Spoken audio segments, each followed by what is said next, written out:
Sejarah pembentukan Bilderberg Group di tahun 1954 berfungsi seperti jembatan antara Eropa dan Amerika Utara setelah Perang Dunia Kedua.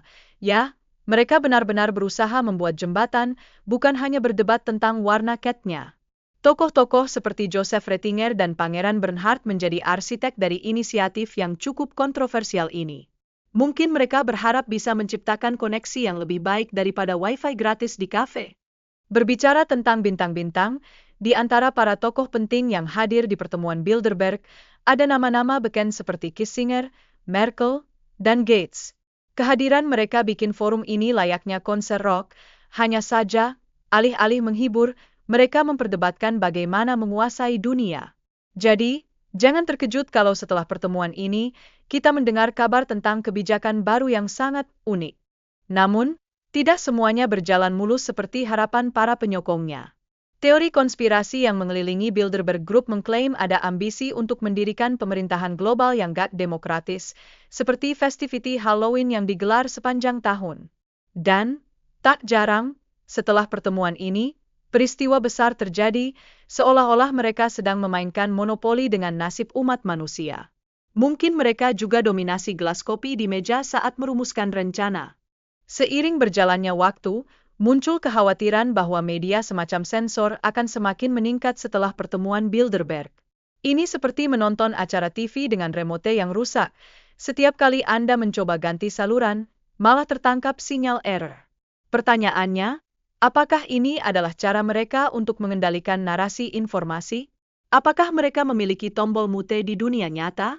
Kemudian, muncul cryptocurrency seperti Bitcoin yang memberikan alternatif finansial tidak tergantung pada korporasi atau pemerintah. Seakan-akan, sedang ada pesta di mana semua orang bisa menjual dan membeli tanpa baper.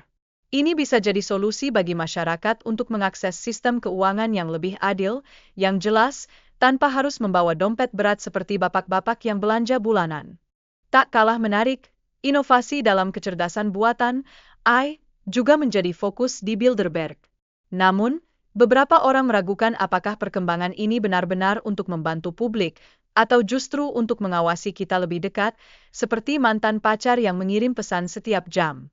Kita jadi bertanya-tanya, apakah AI ini lebih mirip teman baik atau justru pengawas ketat? Bicara tentang pengawasan digital yang ketat, bisa-bisa individu terputus dari sistem ekonomi jika dianggap berbahaya untuk tatanan dunia baru. Ini mirip dengan perasaan ketika Anda ditolak saat ingin mendaftar di klub eksklusif. Tak heran, ada kekhawatiran mengenai keadilan sosial, seperti pertanyaan besar di kepala, apakah kita semua harus mendaftar untuk kuota warga baik? Berlanjut dengan profil digital yang digunakan oleh penegak hukum untuk justifikasi penggeledahan dan penangkapan. Ini menimbulkan risiko penyalahgunaan kekuasaan yang bikin kita berpikir, apakah ini sistem keamanan atau sekadar acara reality show yang salah? Keamanan publik atau justru lowongan pekerjaan baru untuk detektif swasta? Pertemuan rahasia seperti Bilderberg ini menjadi ajang bagi individu menjadi tokoh penting. Seolah-olah rumor tentang menghabiskan malam di sana bisa memberi medal yang lebih berharga daripada medali emas. Ada suatu kekuatan misterius yang membentuk kebijakan global, tapi jangan harap ada yang mengundang kita ke setelah pertemuan itu untuk pesta BBQ. Di antara politisi yang menghadiri pertemuan Bilderberg, banyak yang berhasil meraih posisi penting dalam pemerintahan. Seperti Bill Clinton dan Barack Obama yang muncul di panggung besar, tapi jangan berharap mereka bermain gitar. Mereka menunjukkan adanya pola tertentu dalam pengenalan bakat, seolah-olah ada audisi untuk pemerintahan yang disiarkan langsung. Michael Johnson mencatat perubahan drastis di dunia, termasuk munculnya mata uang digital dan dewan global baru yang lebih berpengaruh dari PBB. Seolah-olah kita sedang melihat episode baru dari serial favorit yang tak pernah kita minta. Ini menunjukkan pergeseran kekuasaan global yang signifikan, dan setiap perubahan membuat kita bertanya, apakah kita merindukan dunia lama? Kehadiran teknologi seperti Harmony Chip, yang diklaim dapat meningkatkan kualitas hidup, justru mengundang kecurigaan adanya upaya kontrol terhadap populasi.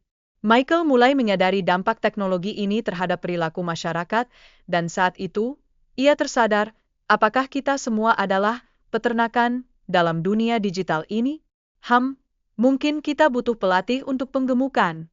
Sejak 1975, Komisi ini berargumen bahwa sistem demokrasi di Amerika perlu desentralisasi, menciptakan pemerintahan yang lebih terkendali. Sebuah ide yang mungkin datang dari para pemikir yang terlalu lama merenung di ruang pamer seni. Ini menunjukkan perubahan paradigma dalam pengelolaan negara yang bisa bikin kita bingung. Jadi, kita orang biasa ini mau kemana? Peran komisi dalam krisis keuangan 2008 menyoroti keterlibatan elit dalam menciptakan masalah sekaligus solusi. Seperti skenario film yang bikin kita bertanya-tanya, di mana logika di sini? Ini menimbulkan pertanyaan tentang keadilan dan transparansi dalam sistem, yang mana, jika kita flashback ke tahun itu, mungkin kita harus mengadakan konser amal untuk menolong ekonomi yang tertekan. Sistem kredit karbon yang diusulkan oleh komisi dianggap sebagai metode kontrol ekonomi yang efektif, cukup efektif untuk membuat kita merasa seperti domba yang berada di kandang. Ini menciptakan ketergantungan masyarakat pada lembaga keuangan dan teknologi kontrol, seolah-olah kita menandatangani kontrak untuk main game yang tidak pernah kita inginkan. Transparansi dalam pengambilan keputusan sangat penting untuk menjaga kepercayaan publik. Sebab, ketidakjelasan dalam tindakan kelompok berpengaruh dapat menyebabkan ketidakpuasan di masyarakat, seperti ketika Anda memesan cappuccino dan yang datang ternyata kopi hitam biasa. Siapa yang ingin minum kekecewaan, bukan? Krisis keuangan 2008 menunjukkan bagaimana kebijakan yang menguntungkan segelintir orang dapat merugikan banyak orang.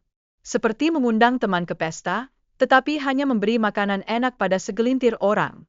Perbedaan perlakuan antara perusahaan besar dan individu biasa sangat mencolok, dan kita semua merasa seperti penghalang di tengah jalan yang terabaikan. Terakhir, masyarakat perlu lebih terlibat dalam pemilihan pemimpin yang akuntabel dan transparan. Kesadaran akan pengaruh kelompok rahasia harus ditingkatkan agar mereka tidak mengendalikan kebijakan publik. Jika tidak, kita semua bisa terjebak dalam permainan yang tidak mau kita mainkan.